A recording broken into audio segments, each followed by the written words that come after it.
नमस्कार दोस्तों। जो हम आपके लिए कंसेप्ट सीरीज चला रहे हैं उसमें आज हम क्या कराने वाले हैं, तो एसी डीसी जो ड्राइव पढ़ाए थे उसका इंपोर्टेंट क्वेश्चन कि एसी डीसी ड्राइव से कैसे क्वेश्चन बनता है अथवा अब तक एग्जामों में कैसा क्वेश्चन आया हुआ है। तो वही सब हम देखने वाले हैं कि इलेक्ट्रिकल जो ड्राइव अध्याय था जिसका भी हम थ्योरी पढ़ाए हैं, अब जाकर प्लेलिस्ट में पढ़ सकते हैं। तो जो थ्योरी पढ़ाए हैं देखिएगा, उसी से क्वेश्चन कैसे बनता है हम लोग देखेंगे, जो कि आगे एग्जाम जितना होने वाला है टेक्निकल में सब में बहुत इंपोर्टेंट करेगा ही।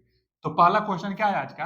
पहला क्वेश्चन है कि यूपीएस में निम्नलिखित में से कौन सा रूपांतरण होता है। ये बाबू यूपीएस कहाँ लगता है? हम लोग देखे होंगे कि जो कंप्यूटर सिस्टम होता है, एसी सप्लाई यूपीएस को दिया जाता है जो कि कंप्यूटर को सप्लाई देता है।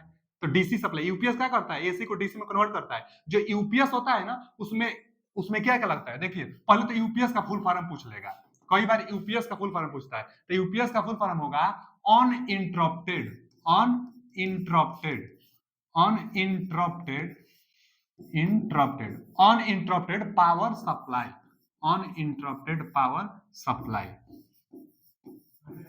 uninterrupted power supply full form इसका होता है। फुल फॉर्म कई बार पूछ चुका है। उसके बाद जो यूपीएस होता है इसमें क्या होता है, rectifier plus inverter plus battery भी होता है, प्लस बैटरी भी होता है इसमें, ठीक है ना।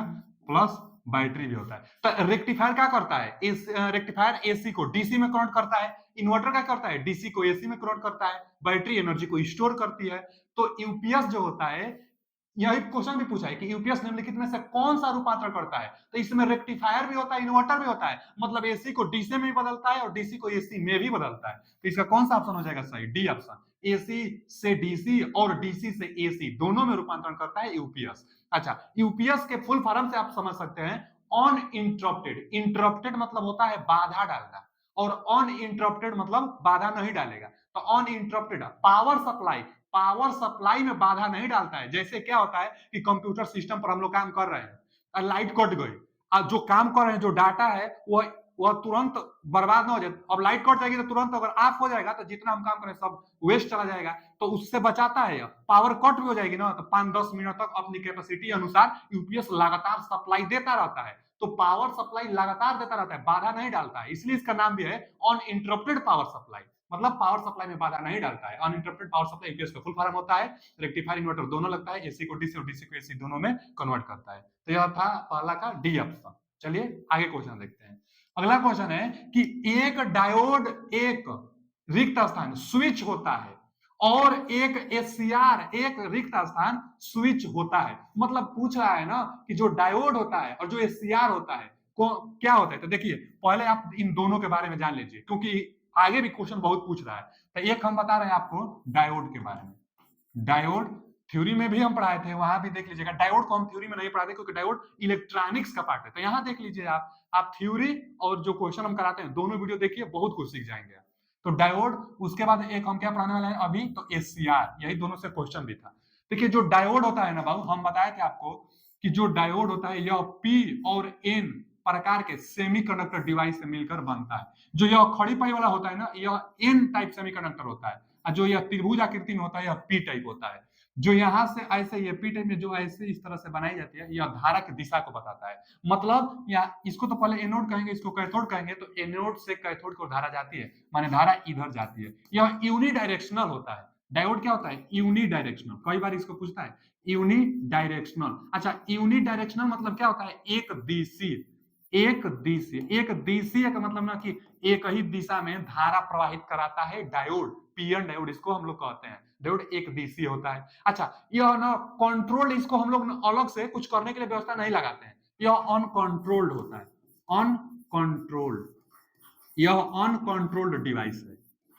यह अनकंट्रोल्ड डिवाइस है। अच्छा, फॉरवर्ड बायस में एनोड का मतलब पॉजिटिव से इसको जोड़ेंगे, इसको निगेटिव से जोड़ेंगे। तो जो धारा जाएगी पी से एन की तरफ धारा जाएगी, तो केवल एक ही दिशा में धारा जाएगी डायोड के चलते, इसीलिए एक दिशीय हम लोग डिवाइस इसको कहते हैं। और अनकंट्रोल्ड का मतलब अनियंत्रित का मतलब ये हुआ कि इसको नियंत्रित करने के लिए, कंट्रोल करने के लिए अलग से व्यवस्था इसमें कुछ नहीं होता है। ठीक है जी। अब आइए एससीआर पर। डायोड इतना काफी है। यह रिवर्स बायस एक होता है ना, माने यहां माइनस दे देंगे तो रिवर्स बायस में डायोड ओपन स्विच की तरह बिहेवियर दर्शाता है। लिख भी आप सकते हैं कि रिवर्स बायस में, रिवर्स को हिंदी में कहेंगे हम लोग क्या ऊंची व्युत्क्रमणीय, मतलब क्या उल्टा। तो रिवर्स बायस में, रिवर्स बायस, रिवर्स बायस का मतलब कि यहां पर आप माइनस दे दीजिए, पी को माइनस दीजिए और एन को पॉजिटिव दे दीजिए, तो रिवर्स बायस कहलाता है। तो रिवर्स जो बायस होगी, रिवर्स बायस में ओपन स्विच की तरह बिहेवियर क्या दर्शाता है, तो open switch, SWITCH, open switch की तरह बिहेवियर डायोड दर्शाता है। अब फॉरवर्ड बायस में तो क्लोज्ड स्विच मतलब धारा प्रवाहित कराएगी, तो एक ही दिशा में धारा प्रवाहित कराती है। रिवर्स बायस में ओपन हो जाएगा इसलिए धारा नहीं जाएगा। यह डायोड से जानकारी था। अच्छा जी, एसीआर इंपोर्टेंट है ना, तो एसीआर से पहला पॉइंट ये आप जानिए कि जो एसीआर होता है ना बाबू, एसीआर का फुल फॉर्म क्या होता है पूछता है, तो जो एसीआर होगा इसका फुल फॉर्म होगा silicon, silicon, silicon control, silicon control rectifier, silicon control rectifier. अच्छा, रेक्टिफायर मतलब जो डीसी में कन्वर्ट करते हैं उसको रेक्टिफायर कहते हैं। किससे बनता है एससीआर, अभी क्वेश्चन पूछ लेते हैं। तो सिलिकॉन मटेरियल से एससीआर बनाई जाती है, सिलिकॉन मटेरियल से एससीआर, सिलिकॉन कंट्रोल रेक्टिफायर, इसका फुल फॉर्म होता है। अच्छा जी, तो जो यह होता है बाबू, आगे देखा जाए तो एससीआर का सिंबल क्या होता है, यहां से भी क्वेश्चन पूछता है। तो एससीआर का जो सिंबल होगा ना, यह डायोड जैसा होता है। देखिए यह क्या था, यह डायोड का सिंबल था, यह डायोड का सिंबल था ना। यहाँ पर हम लिखे थे एनोड, यहाँ पर लिखे थे कैथोड, लेकिन इसको हम एससीआर बनाएंगे। तो एससीआर के लिए क्या, इसमें एक गेट टर्मिनल होता है। तो गेट कहां से, यहां से ऐसे बनाकर और ऐसे लिख दीजिए, यही क्या है, गेट टर्मिनल। तो कई बार यह पूछता है कि एससीआर में कितना टर्मिनल होता है और डायोड में कितना टर्मिनल होता है। तो डायोड में 2 टर्मिनल होता है, जबकि एससीआर में 3 टर्मिनल, एनोड, कैथोड और एक गेट होता है। तो ऐसा सिंबल। अच्छा, कई बार इसको गोला भी घेर देता है, तो आप भी देख लीजिए, आप भी गोला घेर सकते हैं। गोला से मतलब नहीं है, मतलब मेन सिंबल से डायोड बना रहेगा और एक गेट टर्मिनल लगा रहेगा। और गेट क्या होता है, तो गेट से ट्रिगर किया जाता है, गेट से इसको स्टार्ट किया जाता है। गेट से क्या किया जाता है, इसको स्टार्ट किया जाता है। आप क्या गेट से, गेट पर सप्लाई देकर इसको स्टार्ट करेंगे, गेट गेट से सप्लाई कट कर देंगे तो ऑफ हो जाएगा, तो ऑफ नहीं हो पाएगा। इसका कैरेक्टरिस्टिक्स जो होता है ना बाबू, देखिए कैरेक्टरिस्टिक्स से भी पूछ लेता है। तो जो इसका कैरेक्टरिस्टिक्स होगा, इसका कैरेक्टरिस्टिक्स कैसा होता है, तो पहले तो यहां से यह कुछ कुछ डायोड जैसा धीरे धीरे बढ़ता जाता है, उसके बाद नहीं बढ़ता है। लेकिन जैसे गेट पर आप ट्रिगर दे देंगे, गेट पर जैसे सप्लाई देंगे, तो अचानक यह 0 होगा और उसके बाद अचानक करंट का मान बढ़ जाता है। तो फॉरवर्ड बायस में इसका कुछ कैरेक्टरिस्टिक्स ऐसे बनता है, और रिवर्स बायस में तो यह काम ही नहीं करता है। तो रिवर्स बायस में जानते हैं कि यहाँ पर ब्रेक डाउन वोल्टेज होता है, ब्रेक डाउन हो जाता है रिवर्स बायस में। या फॉरवर्ड बायस में क्या होता है कि हल्का हल्का बढ़ता जाता है, उसके बाद घटता है, अचानक फिर बढ़ जाता है। अचानक कब करंट का मान बढ़ता है, यह क्या डिनोट करता है, तो करंट को। तो अचानक करंट का मान कब बढ़ता है, जब गेट पर हम लोग ट्रिगरिंग करते हैं। तो ये बात बहुत इंपॉर्टेंट यह पॉइंट है कि यहां पर जहां से करंट का मान अचानक बढ़ जाता है, इसको हम लोग कहते हैं ना लैचिंग करंट। लैचिंग करंट वह करंट होता है जहां से एसीआर काम करना स्टार्ट कर देता है, जहां से एसीआर में करंट का मान बढ़ने लगता है। एक होता है होल्डिंग करंट, यहां पर आकर रुक गया था करंट का मान, जैसे इसको हम मिला है, देखिए यहां से अब यहां पर आकर करंट का मान रुक गया था, उसके बाद गेट पर सप्लाई दिया तब जाकर स्टार्ट हुआ। तो जहां पर रुक गया था, इसको हम लोग क्या कहेंगे, यहां पर देखिए इसको कहेंगे होल्डिंग करंट, आई और एच। आई एच का मतलब होल्डिंग करंट। तो कई बार तो यहां से ये भी पूछ लेता है कि लैचिंग करंट का मान ज्यादा होता है कि होल्डिंग करंट का मान ज्यादा होता है। तो आप देख सकते हैं कि भैया लैचिंग करंट वो करंट है जहां से स्टार्ट हो गया है एससीआर, तो लैचिंग करंट का मान ज्यादा, कितना ज्यादा, तो 1.5 गुना ज्यादा। क्वेश्चन पूछता है तो देखिए यहां से जो लैचिंग करंट है, यह होल्डिंग करंट का बाटा में भी हम लिख देते हैं, होल्डिंग करंट को, होल्डिंग करंट को बाटा में लिख दिए। अब आप गुना में भी दे सकते हैं, कितना होता है, तो 1.5 गुना ज्यादा, कहीं कहीं 2 गुना दे देता है, वो भी ठीक है। तो लैचिंग करंट का मान होल्डिंग करंट से ज्यादा। अच्छा, एसीआर ऑफ कब होगा, एसीआर ऑफ कब होगा, जितना बताना है सब क्वेश्चन है। तो एसीआर ऑफ कब होगा, तो जब होल्डिंग करंट से एसीआर करंट में, एसीआर में करंट का मान होल्डिंग करंट से कम हो जाएगी, यहां पर होल्डिंग करंट है, होल्डिंग करंट से कम आ जाएगी, तो यह ऑफ पोजीशन में एसीआर आ जाएगा। स्टार्ट पोजीशन में लैचिंग करंट से ज्यादा। लैचिंग करंट और होल्डिंग करंट का अनुपात एक संबंध 5, मतलब 1.5 होना चाहिए। अच्छा जी, यहां से एक बात और बस जान लीजिए एसीआर में, कि इसमें ना 4 लेयर और 3 जंक्शन होते हैं, पी, एन, पी और एन। जो गेट होता है ना, गेट पल्स यहीं पर होता है, गेट पल्स यहीं से सप्लाई दी जाती है। जंक्शन कितना होता है, J1, यह J2 और J3। तो देखिए ना 3 जंक्शन बन गया, जंक्शन मतलब पी और एन का जहां पर कॉम्बिनेशन हो रहा है उसी को जंक्शन। तो पी एन, एक यहाँ पर जंक्शन, एक यहाँ पर जंक्शन और एक यहाँ पर जंक्शन, 3 जंक्शन है। लेयर कितना एसीआर में होता है, तो 1 2 3 4। यहाँ पर क्या होता है, तो यहाँ पर हम बताए थे एनोड होता है, और यहाँ पर क्या होता है, एनोड और यह कैथोड होता है। तो एनोड और कैथोड, एनोड और कैथोड होता है, 4 लेयर 3 जंक्शन होता है। यहां समझ लीजिए। अब और एक पॉइंट ये कि जो एसीआर होता है यह कंट्रोल्ड है। कैसे कंट्रोल होता है? तो करंट से। तो एसीआर जो होता है current current control, current controlled और वोल्टेज सोर्स, वोल्टेज सप्लाई देता है। करंट कंट्रोल्ड और वोल्टेज सोर्स, वोल्टेज सोर्स। इतना जो हम पॉइंट लिख दिए हैं यह इतना आपके लिए पर्याप्त है। एसीआर के बारे में हम लिखे हैं। अब यहीं से सवाल पर हम चलते हैं, देखिएगा यहीं से मिलेगा आपको। हम क्या बता दें? करंट से कंट्रोल होगा और वोल्टेज सोर्स देगा। इसका कैरेक्टरिस्टिक्स ये है, लैचिंग और होल्डिंग करंट देख लिए, लेयर देख लिए, जंक्शन देख लिए, सिंबल देख लिए। चलिए क्वेश्चन पर चलते हैं। क्वेश्चन क्या था? क्वेश्चन था आगे, अब देखिएगा एसीआर से बहुत क्वेश्चन आ रहा है, सब बन जाएगा। पहले क्या है? एक डायोड एक स्विच है, इसमें देखिए ना कंट्रोल्ड अनकंट्रोल्ड में दिया है। तो डायोड को हम क्या बताए थे? अनकंट्रोल्ड बताए थे। अनकंट्रोल्ड, अनकंट्रोल्ड, अनकंट्रोल्ड का मतलब अनियंत्रित। तो डायोड एक अनियंत्रित स्विच होता है और इसको, डायोड को नियंत्रित नहीं किया जा सकता है। और एक एसीआर एक रिक्त स्थान स्विच होता है। तो एसीआर कंट्रोल्ड स्विच है, वो भी करंट से कंट्रोल्ड होता है। तो एसीआर एक कंट्रोल्ड स्विच है, कंट्रोल्ड। एसीआर एक कंट्रोल मतलब नियंत्रित, यही B option is right answer. Diode अनियंत्रित और एसीआर एक नियंत्रित है। नियंत्रित में कैसे नियंत्रित करते हैं हम लोग? तो करंट से कंट्रोल करते हैं इसको और वोल्टेज सोर्स देता है। चलिए आगे चलते हैं। अगला क्वेश्चन है कि वैद्युत चालन के निम्नलिखित में से किस घटक का उपयोग आपूर्ति के निर्गत, निर्गत मतलब कौन सी? आउटपुट शक्ति, आउटपुट शक्ति को नियंत्रित करने के लिए किया जा सकता है। बाबू ये क्या पूछ दिया कि वैद्युत चालन के निम्नलिखित में से किस घटक का उपयोग आपूर्ति के निर्गत शक्ति को, मतलब आउटपुट शक्ति को नियंत्रित करने के लिए उपयोग किया जाता है। यहां से हम जब पढ़ा रहे थे इलेक्ट्रिकल ड्राइव, इलेक्ट्रिकल ड्राइव जब हम आपको बताए थे, इलेक्ट्रिकल ड्राइव, इलेक्ट्रिकल ड्राइव जब हम आपको बताए थे तो देखिए हम आपको क्या बताए थे? एक होता है सोर्स, सोर्स में क्या? एसी अथवा डीसी कुछ भी सप्लाई दीजिए। उसके बाद यह सप्लाई कहां जाता है? पावर मॉड्यूलेटर पर। Power modulation, POWER, power modulation, power modulation चाहे मॉड्यूलेटर, पावर मॉड्यूलेटर चाहे पावर जो मॉड्यूलेशन, तो यहां सप्लाई जाता है। और यहां से कहां जाता है? यहां से चला जाता है लोड पर। यहां से कहां जाता है बाबू? यहां से जाता है लोड पर। और लोड, लोड के बाद जैसे लोड का मतलब मोटर भी समझ सकते हैं, मोटर से लोड पर जाता है। और एक लगा रहता है सेंसिंग डिवाइस। क्या लगा रहता है?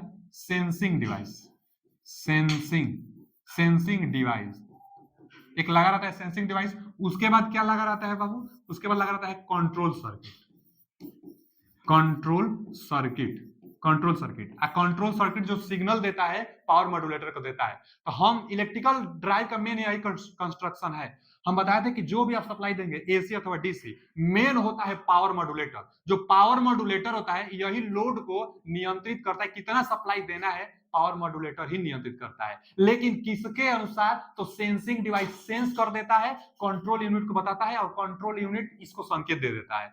तो मेन काम किसका होता है? पावर मॉड्यूलेटर का। इलेक्ट्रिकल ड्राइव में मेन काम पावर मॉड्यूलेटर का।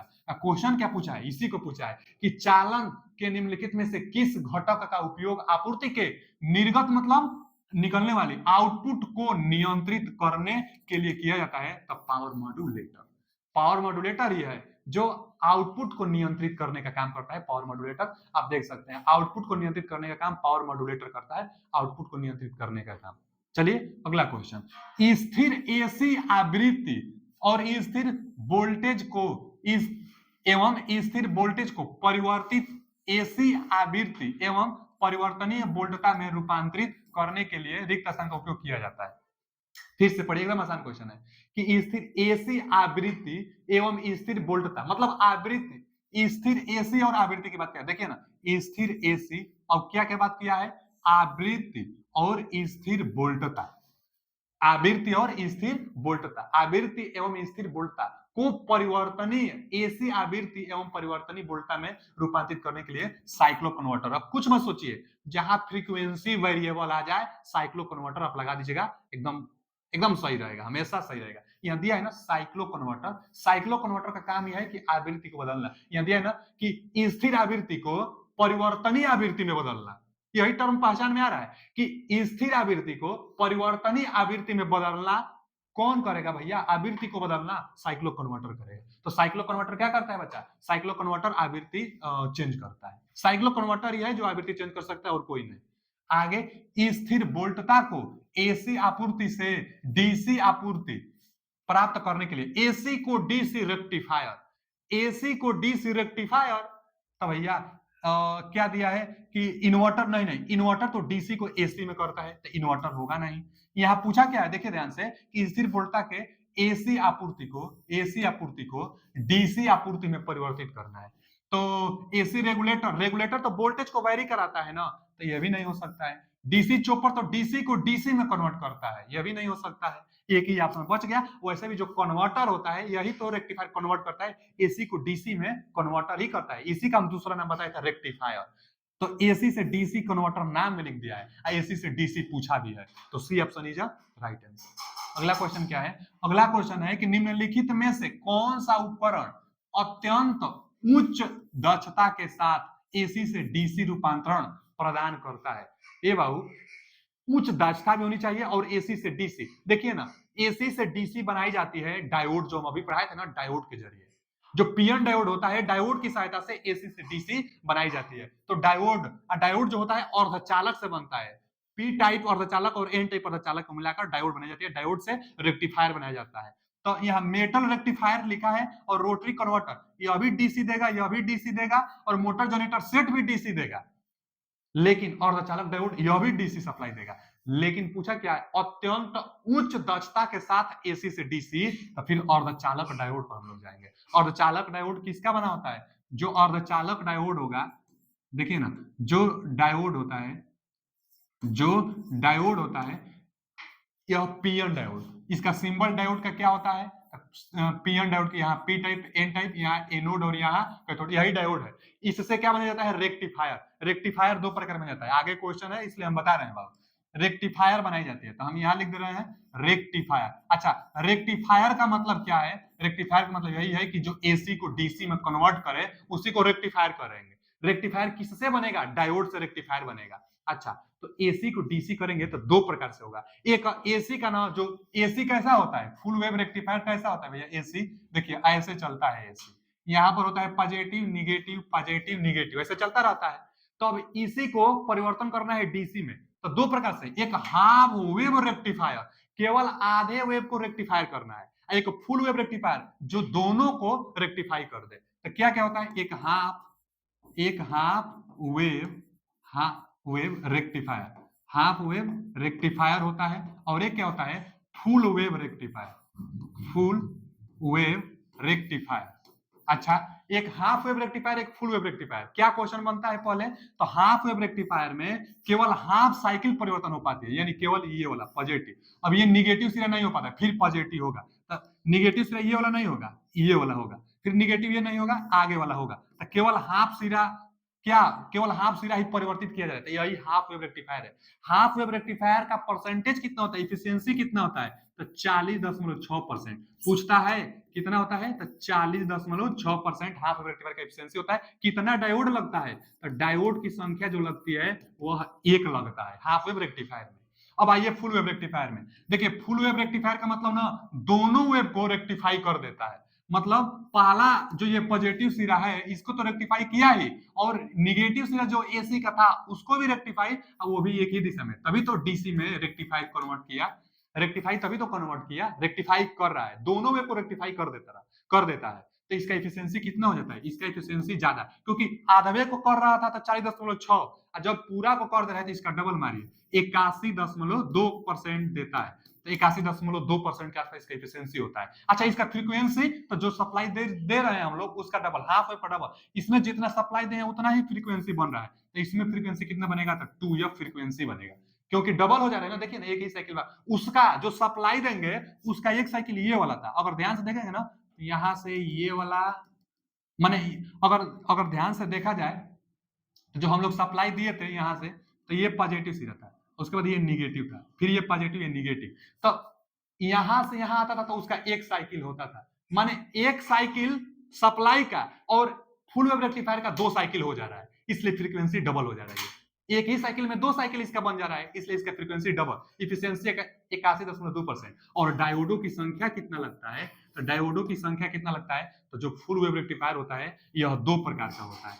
फुल वेव रेक्टिफायर 2 प्रकार से, कौन कौन से 2 प्रकार से होता है, तो पहला होता है centre tap, centre tap, centre tap, और एक क्या होता है bridge type, bridge type, bridge type. एक सेंटर टेप होता है, बीच में सेंटर टेप की जाती है, एक ब्रिज टाइप। तो सेंटर टेप में डायोडों की संख्या पूछा, सेंटर टेप में डायोडों की संख्या पूछा तो आप 2 लगाइएगा, और ब्रिज टाइप में पूछा डायोडों की संख्या तो आप 4 बताइएगा। यह क्वेश्चन पूछता है। तो ब्रिज टाइप में 4 डायोड, सेंटर टेप में 2 डायोड, या दोनों का दोनों फुल वेव रेक्टिफायर में आते हैं, और हाफ वेव रेक्टिफायर में एक ही डायोड केवल लगता है, एक ही प्रकार है हाफ वेव रेक्टिफायर।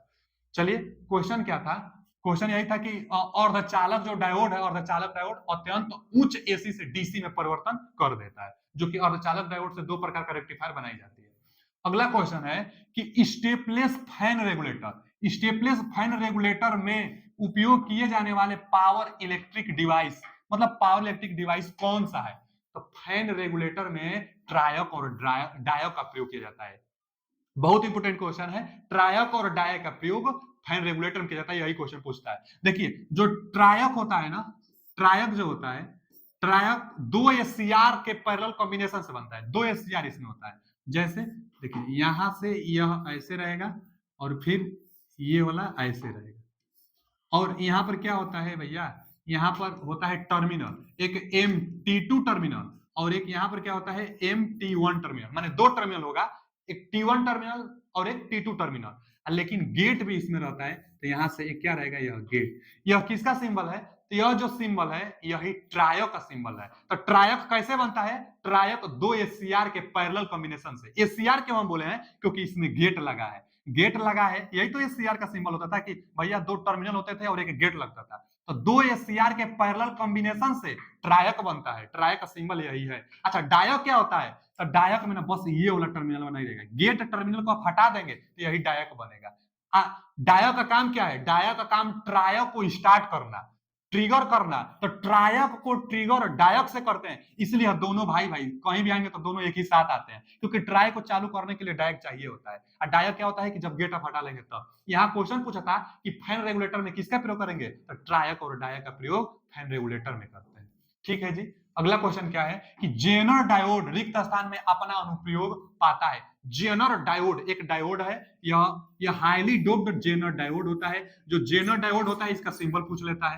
देखिए जो जेनर डायोड होता है इसका सिंबल कैसा होगा, यह किसका सिंबल था, यह तो आप पहचान ही लेंगे, एनोड और कैथोड, यह पीएन डायोड का है। लेकिन पूछा क्या है, जेनर डायोड, तो जेड आकृति बना दीजिए। जेनर डायोड पूछा है तो आप जेड आकृति यहां बना देंगे, यही हो जाएगा जेनर डायोड का। जेड आकृति बना दीजिए, जेनर डायोड का हो जाएगा। अच्छा जेनर डायोड का उपयोग तो जहां वोल्टेज वेरिएशन होता है, वोल्टेज फ्लक्चुएशन में, वोल्टेज वेरिएशन, वोल्टेज वेरिएशन। अच्छा वोल्टेज वेरिएशन का मतलब जहां पर वोल्ट चेंज होता रहता है वहां पर वोल्टेज जेनर डायोड का प्रयोग करते हैं। जैसे रेगुलेटर में जो वोल्टेज रेगुलेटर होगा उसमें वोल्टेज को चेंज करना होता है ना, तो वहीं पर वोल्टेज रेगुलेशन जहां होगी चाहे जेनर डायोड का। वही पूछा है कि जेनर डायोड का कहां प्रयोग, देखिए पहला ही ऑप्शन वोल्टेज रेगुलेटर, नियामक का इंग्लिश होता है रेगुलेटर, तो वोल्टेज रेगुलेटर में जेनर डायोड का प्रयोग करते हैं। तो ए ऑप्शन इज राइट आंसर। जो जेनर डायोड होता है ऐसा डायोड है कि वोल्टेज में थोड़ा सा अगर कम बेसी भी होना तो यह सहन कर सकता है, वोल्टेज फ्लक्चुएशन, वोल्टेज वेरिएशन को सहन कर सकता है जेनर डायोड। जेनर डायोड का यह सिंबल है, इसका प्रयोग वोल्टेज रेगुलेटर में किया जाता है। तो ए ऑप्शन इज राइट आंसर। अगला क्वेश्चन है कि वोल्टेज सोर्स इन्वर्टर का निवेश होता है।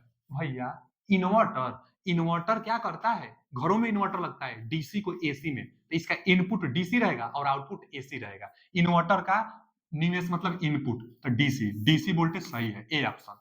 इन्वर्टर का इनपुट डीसी होता है, ए ऑप्शन इज राइट आंसर। अगला क्वेश्चन क्या है कि निम्नलिखित में से किस उपकरण को डबल बेस डायोड भी कहा जाता है। डबल बेस डायोड यूजेटी को कहा जाता है। हम यूजेटी के बारे में आपको बताए थे। पहला बात तो ये हम बताए थे कि जो यूजेटी होता है उसका सिंबल क्या होता है, यहां देखिए यूजेटी जो होता है, यूजेटी उसमें बेस टर्मिनल 2 होते हैं, एक यहां से और एक यहां से। कौन कौन होगा, तो इसको लिख लीजिए B2 और इसको लिख लीजिए B1, base terminal 2।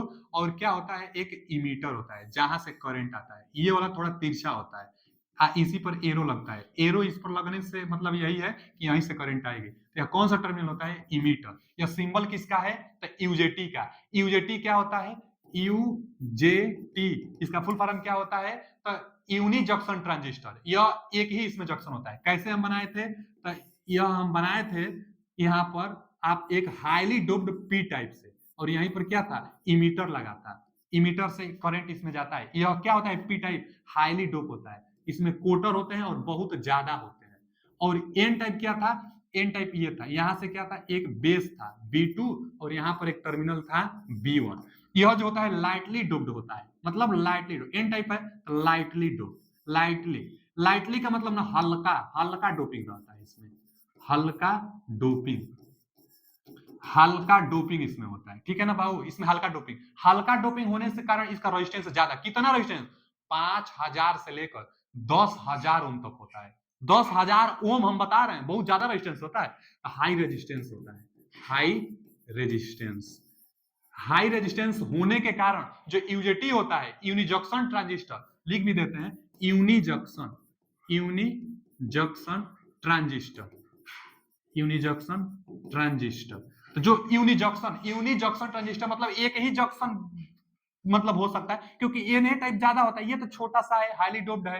N type ज्यादा है तो यूनि जंक्शन, इसीलिए इसको हम लोग कहते हैं। इसका रेजिस्टेंस ज्यादा होने के कारण वोल्टेज ड्रॉप ज्यादा कराता है। और इसका सिंबल हम ये बता दिए। अब डबल बेस किसमें है? B1 B2 double base UJT में, यूजेटी में, यूजेटी में। C option is right answer. UJT में डबल बेस होता है, तो C option is right answer. अगला क्वेश्चन क्या है कि ट्रायक के परिचालन को रिक्त स्थान के बैक टू बैक संयोजन के समतुल्य माना जाता है। भैया देखिए, जो हम अब तक हम बताए थे क्वेश्चन जितने एक्सप्लेन किए, अब यूज होने वाला है आगे। क्या पूछ दिया कि ट्रायक के परिचालन में, ट्रायक के परिचालन में, ट्रैक हम अभी पीछे बनाए थे। ट्रैक कैसे हम बनाए थे? यहां से ऐसे लिए थे और यहां से हम ऐसे लिए थे, और यहां से एक टर्मिनल था, एक यहां से, यहाँ M2 टर्मिनल था और यहाँ M1 टर्मिनल था, और यहाँ पर क्या था? गेट था। यही ट्रायक था। पूछ क्या रहा है? ट्रायक के परिचालन को रिक्त स्थान के बैक टू बैक संयोजन के समतुल्य माना जाता है। तो हम बताए थे कि दो एससीआर के पैरेलल कॉम्बिनेशन, माने दो एससीआर के कॉम्बिनेशन से ट्रायक परिचालन होता है, ट्रायक बनता है। चालन तो इसका डायक से किया जाता है। जो ट्रायक होता है इसका चालन तो हम लोग डायक से करेंगे, लेकिन यह बनता कैसे है? तो दो एससीआर लिखा है, दो पावर डायोड से नहीं, दो पावर डायोड से नहीं, क्योंकि गेट है ना, तो दो एससीआर से बनता है। लिखा है दो ट्रांजिस्टर, दो ट्रांजिस्टर भी नहीं। लिखा है दो डायक, तो दो डायक भी नहीं है। यहाँ दो एससीआर है, तो दो एससीआर से बनता है। दो एससीआर से क्या बनता है भैया? ट्रायक बनता है। तो इसका कौन सा option? C option is right answer. दो एससीआर के कॉम्बिनेशन से। आगे दिया है, देखिए यह भी पूछ दिया, यह भी हम बताए थे। क्या पूछा है? अर्ध तरंग दिष्टकारी में आवश्यक डायोडों की संख्या, हम तो एक बताए थे। यहां पर कौन सा ऑप्शन है? डी। अर्ध तरंग दिष्टकारी में एक बार रिवीजन कर लीजिए, देख लीजिए आप। अर्ध तरंग दिष्टकारी यहां हम बताए थे, यहां बताए थे हाफ वेव रेक्टिफायर को ही हिंदी में कहते हैं अर्ध तरंग, अर्ध अर्ध तरंग रेक्टिफायर, अर्ध तरंग रेक्टिफायर, अर्ध तरंग रेक्टिफायर। इसको क्या करते हैं कहेंगे? पूर्ण तरंग रेक्टिफायर। तो फुल वेव रेक्टिफायर में डायोडों की संख्या सेंटर में 2 और ब्रिज टाइप में 4, और अर्ध तरंग रेक्टिफायर में डायोडों की संख्या 1। यही क्वेश्चन है। अर्ध तरंग में एक देख लीजिए, यहाँ पर एक हम लिखवाए हैं, और देखिए क्वेश्चन में क्या पूछ रहा है कि अर्ध तरंग दिष्टकारी में आवश्यक डायोडों की संख्या, तो 1 होगा। इसका D option is right answer. अगला क्वेश्चन है कि आवृत्ति रूपांतरक, भैया आवृत्ति बोल दिया तो साइक्लो कन्वर्टर। साइक्लो कन्वर्टर ही है कि जो आवृत्ति को चेंज कर सकता है। तो आवृत्ति रूपांतरण को निम्न में से किस रूप में जाना जाता है? तो cycloconverter. A option is right answer. Cycloconverter ही है जो आवृत्ति को चेंज कर सकता है। आगे एफईटी का फुल फॉर्म बताइए। ये बच्चा, जो एफईटी होता है यह भी एक डायोड है, इसका फुल फॉर्म होता है field effect, field effect transistor, field effect transistor, field effect transistor, field effect transistor FET का फुल फॉर्म होता है। अच्छा, फील्ड इफेक्ट ट्रांजिस्टर जो होता है यह बीजेटी का विकसित रूप है। इसके पहले क्या था? बीजेटी था। बीजेटी क्या होता है? Bipolar junction transistor. बाइपोलर था और फील्ड इफेक्ट ट्रांजिस्टर है, यह एक यूनिपोलर है। यूनिपोलर है फेट, तो इसी का विकसित रूप क्या आया? दो आया। कौन कौन सा आया? तो एक जेफेट आया और उसके बाद क्या आया? मोसफेट आया। मोसफेटी, MOSFET, metal oxide semiconductor field effect transistor. तो मोसफेट आया और जेफेट आया। तो ये फेट का फुल फॉर्म है, तो यह वोल्टेज कंट्रोल्ड होता है, यह वोल्टेज कंट्रोल, और बीजेटी करंट कंट्रोल्ड होता है, और यह बाइपोलर है और यह यूनिपोलर है, और एफईटी का full form field effect transistor, यही पूछा है, देख लीजिए फील्ड इफेक्ट ट्रांजिस्टर, यानी B option is right answer. तो एफईटी का full form field effect transistor, B option सही है। आगे, एसीआर किससे बना होता है? एसीआर सिलिकॉन से बना होता है। हम बताए थे ना, पहला ही क्वेश्चन में हम एसीआर के बारे में बताए थे। एसीआर किससे बना होता है? एसीआर सिलिकॉन से बना होता है, क्योंकि एसीआर का फुल फॉर्म होता है कि silicon controlled rectifier, silicon control rectifier. आगे पूछा है, चापर कन्वर्टर करता है, चापर डीसी टू डीसी, जो चापर होता है बच्चा, चापर कन्वर्ट करता है डीसी टू डीसी, यानी कौन सा ऑप्शन सही है इसका? C option is right answer. जो चापर होता है कन्वर्ट करता है डीसी टू डीसी। अगला क्वेश्चन क्या है कि विद्युत ड्राइव के चयन के लिए निम्नलिखित में से कौन सा कारक गलत है? अच्छा, विद्युत ड्राइव के चयन, विद्युत ड्राइव 4 क्वाड्रेंट में ऑपरेट होता है, हम बताए थे 4 क्वाड्रेंट में ऑपरेशन होता है इसका, तो कौन सा कारक गलत है यह पूछा है। तो विश्वसनीयता होता है, सही बात है। स्थान और भार प्रतिबंधित होता है, तो हाँ, भार माने जो लोड होगा यह भी प्रतिबंधित होता है, माने हर जगह नहीं कर लेंगे और कितना भी लोड पर नहीं कर पाएंगे। दिया है मोटर का रंग, इस क्वेश्चन के अनुसार यही सही हो जाएगा। क्या पूछा है कि कौन सा कारक गलत है? रंग से ड्राइव पर क्या अंतर पड़ेगा? जो मोटर का 4 क्वाड्रेंट ऑपरेशन होता है, तो मोटर का ऑपरेशन पर मोटर का रंग से थोड़ा कुछ प्रभाव पड़ेगा, तो कौन सा कथन गलत है? तो सी ऑप्शन गलत है इसका। अगला क्वेश्चन क्या है? अगला क्वेश्चन है कि यूनी जंक्शन ट्रांजिस्टर में आएगा ना, unijunction transistor, UJT, UJT, हम क्या बताए थे यूजेटी के बारे में? इसका रेजिस्टेंस बहुत ज्यादा होता है। यही पूछा है कि यूनी जंक्शन ट्रांजिस्टर में 2 आधारों के बीच प्रतिरोध लगभग कितना होता है? तो यूजेटी में 2 आधारों के बीच में प्रतिरोध पूछ दिया, हम बताए थे वहां कि 5000 से 10000 ओम के बीच होता है, 5000 से 10000 ओम के बीच होता है। इसका कौन सा ऑप्शन सही हो जाएगा? C option. यूजेटी रेजिस्टेंस ज्यादा होता है, इसीलिए वोल्टेज ड्रॉप भी ज्यादा करा देता है। तो यूजेटी एक यूनी जंक्शन ट्रांजिस्टर होता है। आगे, एसीआर और जीटीओ के बीच में यह अंतर है कि, ठीक है जी, एसीआर और जीटीओ में अंतर पूछा है, पहले सिंबल देखिए दोनों का। यहां हम बना दिए, यह डायोड था और गेट बना देंगे तो यही हो जाएगा क्या? एसीआर हो जाएगा। अच्छा, अब जीटीओ तब कैसे होगा? तो यह क्या है? यह डायोड है, एनोड कैथोड, यह डायोड है। यहां से अगर गेट बना दिए तो यह एसीआर हो गया, लेकिन टर्न ऑफ भी कर दिए, गेट को टर्न ऑफ कर दिए तो यह जीटीओ हो गया। गेट टर्न ऑफ थायरिस्टर कहते हैं इसको, जीटीए को गेट टर्न ऑफ थायरिस्टर, इसको इसको सिलिकॉन कंट्रोल्ड रेक्टिफायर कहते हैं। यहां से हम गोला भी दे सकता है, तो गोला से आप मत डराइएगा। अब दोनों में अंतर पूछा है, यह एसीआर है या जीटीओ है, दोनों में क्या अंतर है? तो अंतर पढ़ लेते हैं। एनोड गेट से टर्मिनल करते हैं, एनोड एनोड से इसको टर्मिनेट करते हैं, गलत कहा है। सकारात्मक गेट सिग्नल, सकारात्मक गेट का मतलब पॉजिटिव गेट टर्मिनल पर पॉजिटिव देंगे तो नहीं, यही तो दोनों में अंतर है। इसको स्टार्ट करने के लिए ना इस पर पॉजिटिव भले देंगे, लेकिन जीटीओ पर निगेटिव देते हैं, क्योंकि टर्न ऑफ है तो निगेटिव देते हैं। तो यहाँ नकारात्मक गेट सिग्नल, यही सही है, सी ऑप्शन। जीटीओ को नकारात्मक गेट, निगेटिव गेट सिग्नल का उपयोग करके बंद किया जाता है। तो सही बात है कि जीटीओ को निगेटिव देकर बंद करेंगे, जबकि एसीआर को स्टार्ट करेंगे पॉजिटिव देकर, और इसको बंद करने के लिए अब अलग से तो प्रोसेस अपनाई जाती है। बंद करने के लिए गेट की सहायता से बंद नहीं की जा सकती एसीआर को। क्वेश्चन यह भी पूछ लेता है कि क्या एसीआर को गेट से बंद की जा सकती है, तो नहीं, क्वेश्चन वो अपना हिसाब से बनाएगा। आप जानते हैं कि गेट की सहायता से इसको बंद नहीं कर सकते हैं, जबकि जीटीओ को बंद कर सकते हैं निगेटिव पल्स देकर। निगेटिव पल्स देकर गेट को ऑफ किया जा सकता है। ठीक है जी। अगला क्वेश्चन है कि which of the following device is by directional? By directional, जैसे डायोड था यूनिडायरेक्शनल था, एसीआर यूनिडायरेक्शनल था, उसी तरह बाई डायरेक्शनल कौन है? बीजेटी जो होता है बाइपोलर जंक्शन ट्रांजिस्टर होता है, लेकिन बाई डायरेक्शनल जो दोनों दिशाओं में धारा प्रवाहित कराए, एक है बीजेटी, एक है जीटीओ, एक है एसीआर और एक है ट्राइक। ट्राइक इसका सही जवाब होगा, क्योंकि जो बीजेटी होता है बाइपोलर जंक्शन ट्रांजिस्टर भले होता है, लेकिन यह भी यूनिडायरेक्शनल है।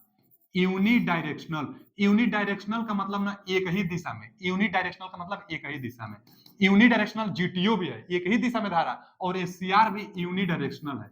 यूनिडायरेक्शनल का मतलब एक ही दिशा में धारा को प्रवाहित करते हैं, और जो कि पूछा है बाई डायरेक्शनल, दो दिशा में, तो ट्रायक, ट्राय का सिंबल हम बताए थे, गेट था, दो एसीआर कॉम्बिनेशन था, तो ट्रायक क्या है? द्विदिशीय है, बाई डायरेक्शनल है, द्विदिशीय युक्ति है ट्रायक। D option is right answer. अगला क्वेश्चन क्या है कि निम्नलिखित में से कौन सबसे अधिक तीव्र मतलब फास्टर स्वचालित डिवाइस है? मोसफेट। सबसे ज्यादा अगर कोई काम करता है तो मोसफेट करता है, जो फील्ड इफेक्ट ट्रांजिस्टर एफईटी का विकसित रूप है। इसका फुल फॉर्म क्या होता है? तो metal oxide semiconductor field effect transistor. FET माने field effect transistor. Metal oxide semiconductor field effect transistor जो मोसफेट का फुल फॉर्म होता है, और यही सबसे तेज काम करता है। तो तेज काम यही करता है। आगे अगला है कि अधिक वोल्टेज ड्रॉप करने वाली युक्ति कौन सी है? अधिक वोल्टेज ड्रॉप, जिसका रेजिस्टेंस ज्यादा होगा बाबू, वही ना वोल्टेज ड्रॉप सबसे ज्यादा कराएगा। तो अधिक वोल्टेज ड्रॉप कौन कराएगा? यूजेटी। हम बार बार बताते आए हैं पीछे से कि यूजेटी का रेजिस्टेंस ज्यादा होता है, वोल्टेज ड्रॉप ज्यादा कराता है। सिंबल भी बताते आए हैं, सिंबल भी पूछता है एग्जामों में। तो यूजेटी होगा जो वोल्टेज ड्रॉप सबसे ज्यादा करेगा। अगला क्वेश्चन है कि इन्वर्टर सर्किट विशेष रूप से, इन्वर्टर सर्किट की बात कर रहे हैं ना, इन्वर्टर जो डीसी को एसी में कन्वर्ट करता है, इन्वर्टर सर्किट विशेष रूप से तैयार किया गया है। अच्छा जी ठीक है, तो में बदलता है, वही पूछ लिया है कि इन्वर्टर किस में बदलता है। तो इन्वर्टर डीसी को एसी में, डीसी वोल्टेज से एसी, तो हाँ यही सही है। यहाँ एसी वोल्टेज को बात कर रहा है, यहाँ चर डीसी माने फिर डीसी को नहीं, चर मतलब वेरिएबल डीसी, तो वेरिएबल डीसी को नहीं, कांस्टेंट जो डीसी होती है उसको एसी में बदलता है। यहाँ चर डीसी की फिर बात कर दिया, बस बी ही ऑप्शन सही है कि डीसी वोल्टेज को एसी में बदलता है। क्या? तो इन्वर्टर के बारे में पूछा था। अगला क्वेश्चन क्या है? एक आधुनिक विद्युत अर्धचालक उपकरण, आधुनिक विद्युत अर्धचालक उपकरण जिसमें बीजेटी और मोसफेट की विशेषता शामिल होती है। हम जब थ्योरी पढ़ा रहे थे तो वहां भी बताया है। अभी तक आप अगर थ्योरी नहीं देख पाए हैं तो जाकर थ्योरी देख लीजिए, बहुत इंपॉर्टेंट है आपके लिए। क्योंकि यूट्यूब पर बहुत ज्यादा वीडियो इलेक्ट्रिकल ड्राइव का नहीं मिलता है। हम इलेक्ट्रिकल ड्राइव पर बनाए हैं वीडियो, तो जाकर थ्योरी जरूर देखिएगा, उसके बाद क्वेश्चन भी देखिएगा, दोनों देख लेंगे तो बहुत कुछ सीख जाएंगे आप, जो कि एग्जाम के लिए बहुत इंपॉर्टेंट होगा। क्या पूछा है? हम उसमें बताए हैं कि बीजेटी और मोसफेट का जो कॉम्बिनेशन होता है आईजीबीटी कहलाता है। आईजीबीटी रेगुलेटर में भी प्रयोग किया जाता है। आईजीबीटी जो होता है, आईजीबीटी जो होता है बीजेटी और मोसफेट का कॉम्बिनेशन होता है, हम बताए थे थ्योरी में। तो C option is right answer. अगला क्वेश्चन क्या है कि निम्नलिखित में से कौन सा प्रतिरोधक घटक है? अच्छा, प्रतिरोधक घटक है, कौन सा प्रतिरोधक घटक है? मतलब रेजिस्टेंस जो होगा, रेजिस्टेंस वो कंपोनेंट है, मतलब डिपेंडेंट रेजिस्टेंस कौन सा है? तो भैया जो फोटो डायोड होते हैं, सीआर होते हैं, एलईडी होते हैं, इनका रेजिस्टेंस फिक्स होता है, लेकिन प्रतिरोधक घटक रजिस्टर जो होता है डिपेंडेंट होता है, एलडीआर होता है। क्योंकि इसका फुल फॉर्म आप जानेंगे तो समझ जाएंगे। एलडीआर का फुल फॉर्म क्या होता है? लाइट डिपेंडेंट, देखिए डिपेंडेंट आ ही गया, लाइट डिपेंडेंट रजिस्टर। माने जो रजिस्टर होगा ना, जो रेजिस्टेंस होगा, जो रजिस्टर होगा, यह डिपेंड कर रहा है लाइट पर, लाइट डिपेंडेंट रजिस्टर। एलडीआर का फुल फॉर्म होता है, रजिस्टर जो होगा लाइट पर डिपेंडेंट है, इसलिए प्रतिरोधक घटक के बारे में पूछ रहा है। तो इसका C option is right answer. Electrical drive से जितना क्वेश्चन पॉसिबल था हम ले लिए हैं। बाकी आप पढ़ते रहिए। वीडियो कैसा लगा बताइए, आपके लिए इतना मेहनत करें कि रात में वीडियो शूट किया जा रहा है। थैंक यू, धन्यवाद, कमेंट करिए।